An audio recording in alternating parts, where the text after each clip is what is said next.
पुत्री विनायकी।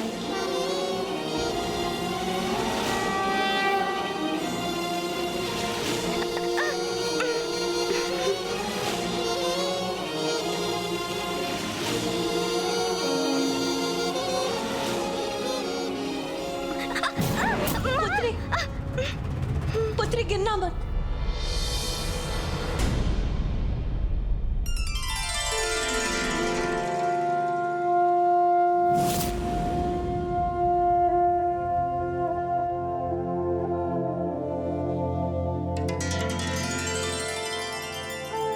प्रणाम माँ। मेरे नेत्र कितने समय से आपके दर्शन के लिए लालायित थे माँ।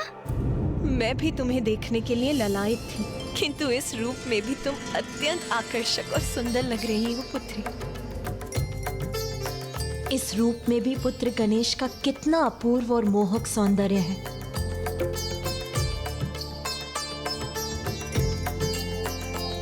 किंतु इसने साड़ी को ऐसे क्यों पकड़ा हुआ है? ओह, इसकी साड़ी उचित प्रकार से बंधी जो नहीं है।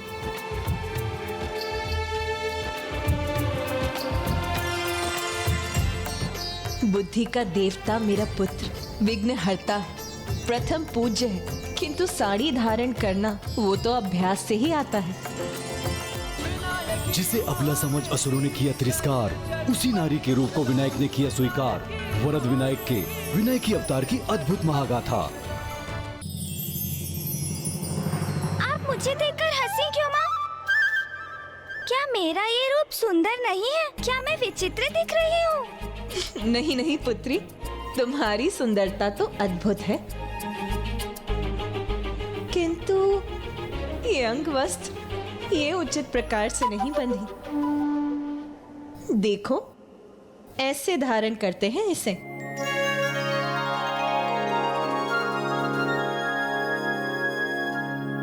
पुत्री, ये तो मेरा सौभाग्य है कि मैं तो अपनी पुत्री को प्रथम बार अंगवस्त्र धारण करना सिखा रही हूँ। ये पल एक माँ और पुत्री के जीवन का सबसे अमूल्य पल होता है।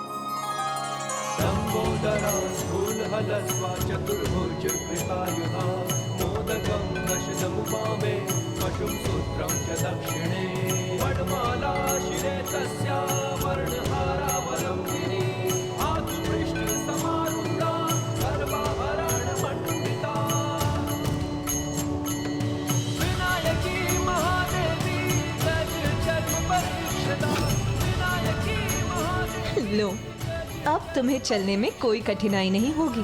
पुत्री, तुम्हारा ये नारी अवतार अनुपम ही नहीं, अद्वितीय भी है। तुम्हारे इस नारी रूप को जगत विनायकी के नाम से जानेगा। अब मैं समझी माँ कि आपको मामी जी को बुआ जी को तैयार होने में इतना समय क्यों लगता है। ये पायल, ये झुमकियाँ, ये वस्त्र, आभूषण और श्रृंगार समय अवश्य लेते हैं, किंतु कितने सुंदर भी तो लगते हैं ना। कितने भी सुंदर क्यों ना हो, किंतु मेरी पुत्री विनायकी से सुंदर नहीं हो सकते।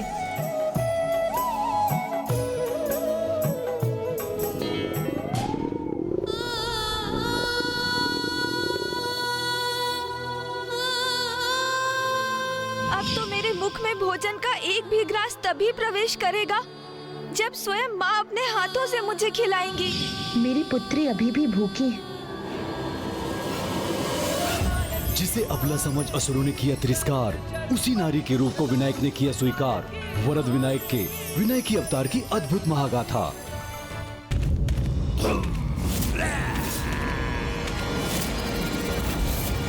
स्वर्ग लोक में आकर हम देवताओं को चुनौती देने की धृष्टता कर रहे हो तुम। कदाचित हम देवताओं की दिव्य शक्तियों से परिचित नहीं हो तुम। मात्र धृष्टता नहीं अग्निदेव, तुम्हारे स्वर्ग लोक में तुम्हें ही पराजित करेंगे हम।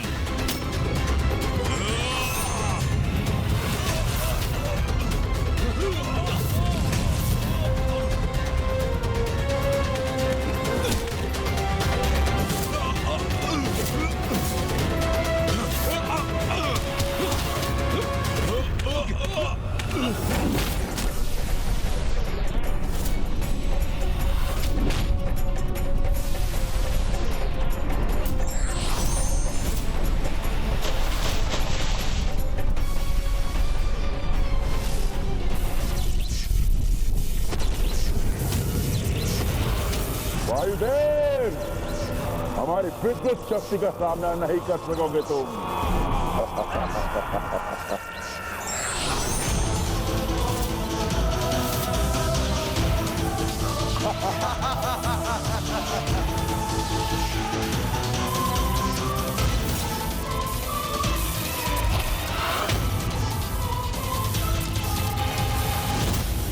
अब मैं निशस्त्र हो गया हूं, किंतु इनका सामना तो तब भी करूंगा मैं।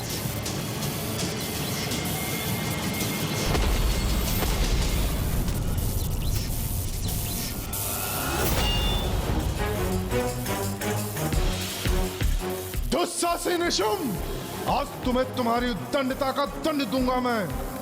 मेरे प्रचंड बल और मेरे तेज का सामना नहीं कर पाओगे तुम।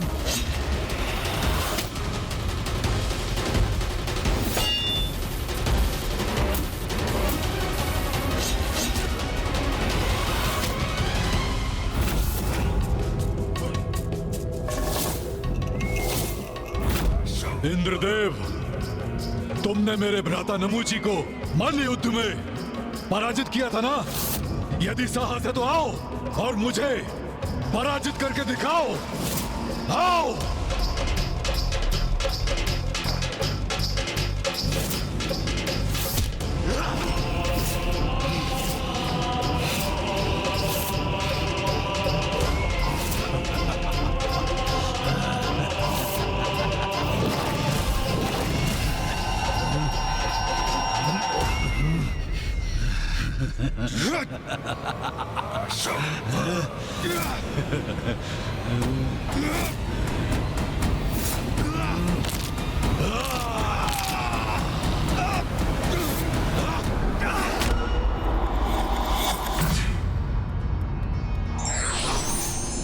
पार्वती के मन में ये कैसा हट कर लिया था तुमने पुत्री?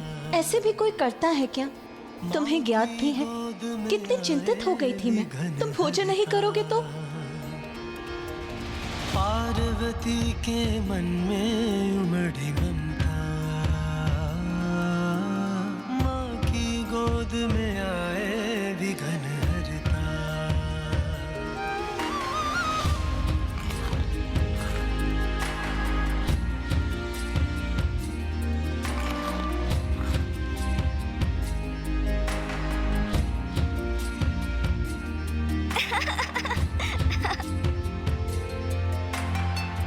क्या हुआ पुत्री? तुम हंस क्यों रही हो? माँ, अब तो मैं पूर्ण रूप से तृप्त हो गया। मेरा अर्थ है तृप्त हो गई। और आपकी स्नेहपूर्ण उलाहना भी मुझे प्राप्त हो गई। मेरी इच्छा तो यही है कि ये हमारे स्वर्णिम और आनंददायक पल इसी प्रकार निरंतर चलते रहे। किंतु मुझे माँ को शीघ्र वो सब कुछ असुरों के बढ़ते साम्राज्य और उनके अत्याचारों के बारे में बताना ही होगा। शुंभ निशुंभ अवश्य संसार में अपना वर्चस्व बढ़ाने की अपनी कुटिल योजना बना रहे होंगे।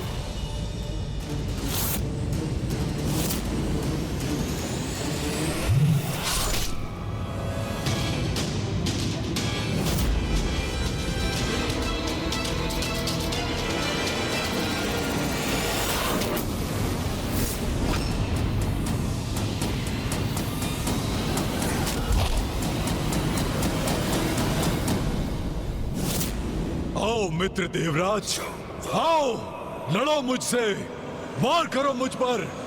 आओ।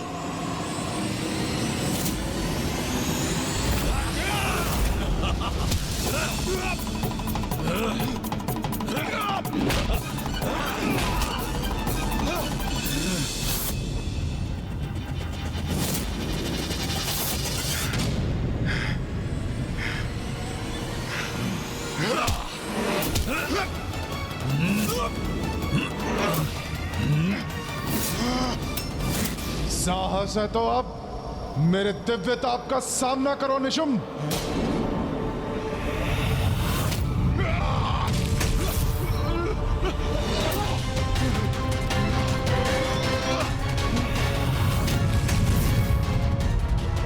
मेरा क्रोध जागृत करके तुमने बहुत बड़ा संकट उत्पन्न कर लिया है निशुम्भ। अब मेरा तेज ही मेरा शस्त्र बनकर तुम्हें पराजित करेगा।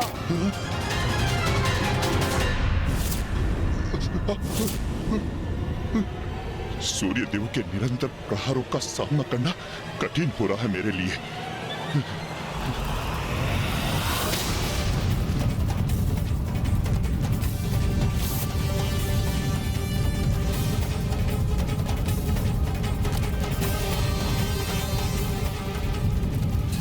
इसके बढ़ते तेज से मेरे नेत्र चौंधिया रहे हैं।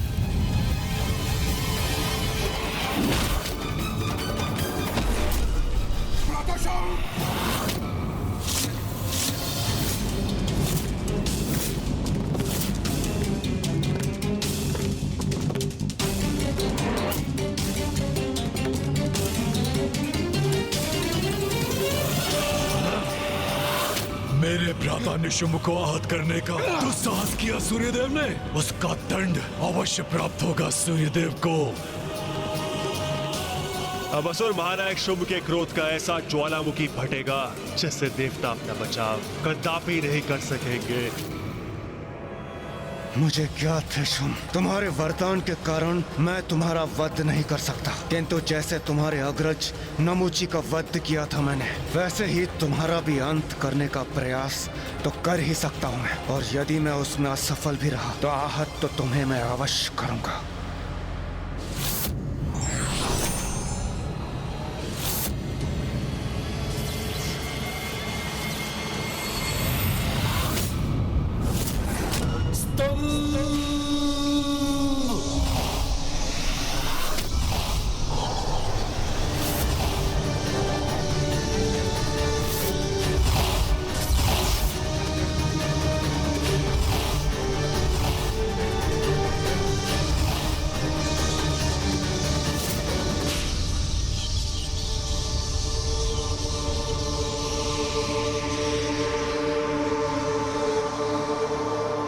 भ्राता निशुंभ, मुक्त हो जाओ।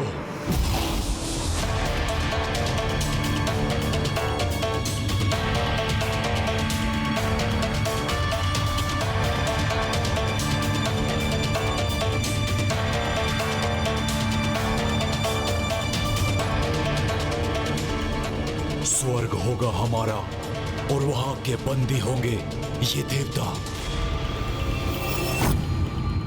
जो घट चुका है और जो घटित हो रहा है मुझे भली भांति ज्ञात है पुत्री। क्या आपको सब कुछ ज्ञात है माँ? हाँ पुत्री, शुंभ निशुंभ कैसा आतंक फैला रहे हैं वो मुझसे छिपा नहीं है। माँ, मैं और भैया यही समाचार आप तक पहुँचाने के लिए आपको ढूंढ रहे थे, क्योंकि हमारे अनुसार वो दोनों दुष्ट शुंभ और निशुंभ अवश्य स्वर्ग पर अपना अधिकार स्थापित करने के लिए किसी कुटिल योजना का निर्माण करेंगे और जिसे आप ही रोक सकती है माँ। इसलिए माँ, अब तो आप मेरे साथ लौट चलिए ना।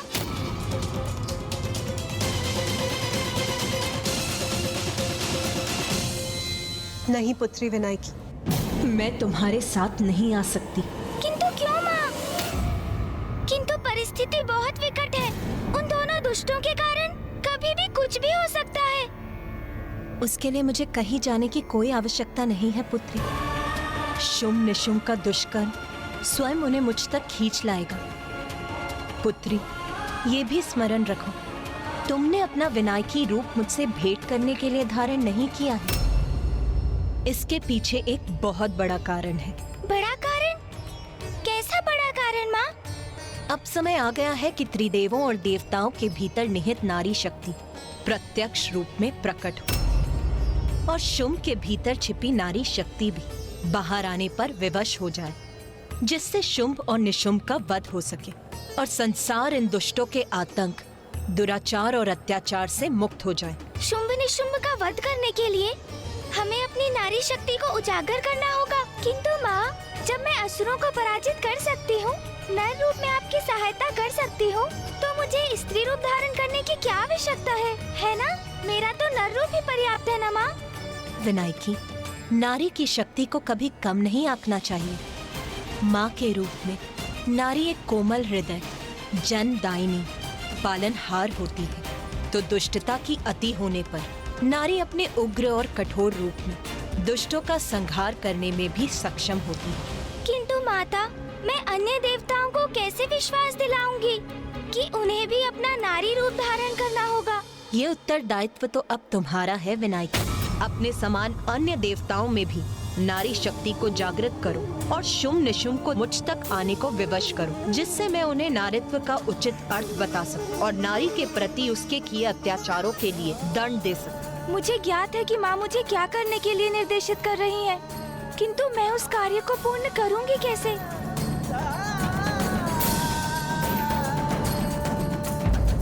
अपने समान अन्य देवताओं में भी नारी शक्ति को जागृत करो। ये उत्तरदायित्व तो अब तुम्हारा है विनायकी। मुझे ज्ञात है कि माँ मुझे क्या करने के लिए निर्देशित कर रही हैं, किंतु मैं उस कार्य को पूर्ण करूंगी कैसे? तुम्हें यहाँ से लौटना चाहिए पुत्र। अभी जाना होगा मुझे, अभी तो मेरा मन ही नहीं भरा। किंतु माँ का आदेश है तो उसका पालन तो करना ही होगा। प्रणाम माता।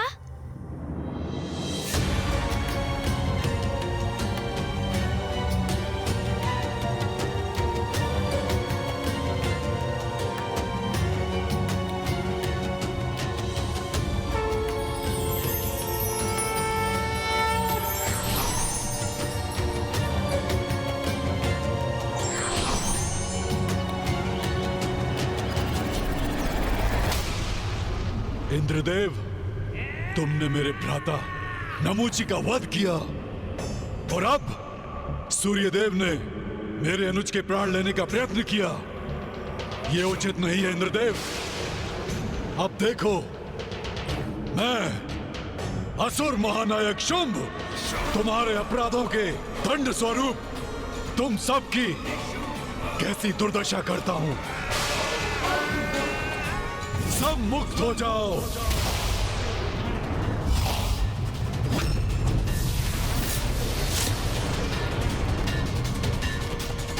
इसने हमें अपने स्तंभन से मुक्त क्यों किया? मैंने तुम्हें मुक्त अवश्य किया है इंद्रदेव, परंतु इससे प्रसन्न होने की कोई आवश्यकता नहीं। यदि मैं तुम सबको स्तंभित करके छोड़ देता तो तुम स्थिर रह जाते, किंतु मैं तुम्हें निरंतर प्रताड़ित कर तुम सबसे अपना प्रतिशोध लूंगा। तुम सबको मैंने मुक्त किया है पुनः बंदी बनाने के लिए।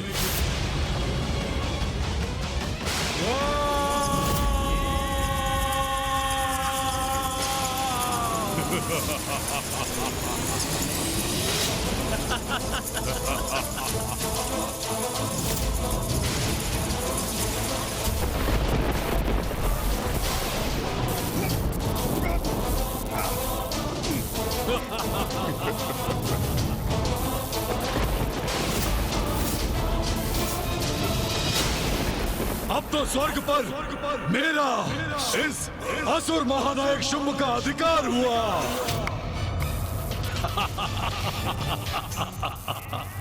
पिछली बार तो प्रथम पूज्य गणेश ने तुम सबकी रक्षा कर दी थी।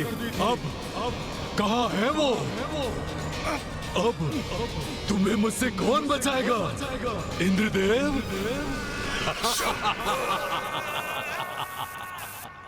माँ, आपने मुझे अपने निकट आने की अनुमति दी, उसके लिए मैं आपकी कृतज्ञ हूँ। किंतु भैया की आपके दर्शन करने की इच्छा अपूर्ण रह गई माँ। अब ज्ञात नहीं उन्हें वो अवसर कब प्राप्त होगा, किंतु आप कब कैलाश लौटेंगी माँ? गणेश, भैया आ गए। कहाँ हो तुम अनुज? भैया तो कदाचित इस रूप में मुझे पहचान ही नहीं सकेंगे, असमंजस में पड़ जाएंगे वो। मुझे पुनः अपने गणेश रूप में आ जाना चाहिए। अरे नहीं, यही तो उचित अवसर है। अब यदि विनायकी का रूप धारण किया ही है तो भैया से थोड़ा आमोद प्रमोद भी हो जाए, आनंद आ जाएगा। गणेश, गणेश कहाँ हो तुम? कहाँ हो अनुज? गणेश, गणेश कहाँ हो तुम? स्वामी, कहाँ हैं आप? अनुज कहाँ हो? गणेश कहाँ हो अनुज?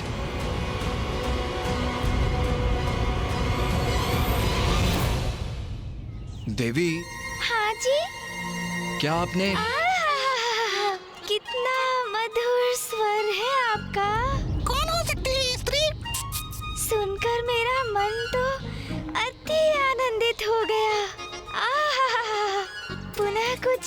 कहिए ना। अकस्मात इस प्रकार आपके समक्ष आने के लिए मैं क्षमा चाहता हूँ, किंतु यहाँ आने का मेरा केवल एक ही प्रयोजन था, अपने भ्राता को ढूंढना।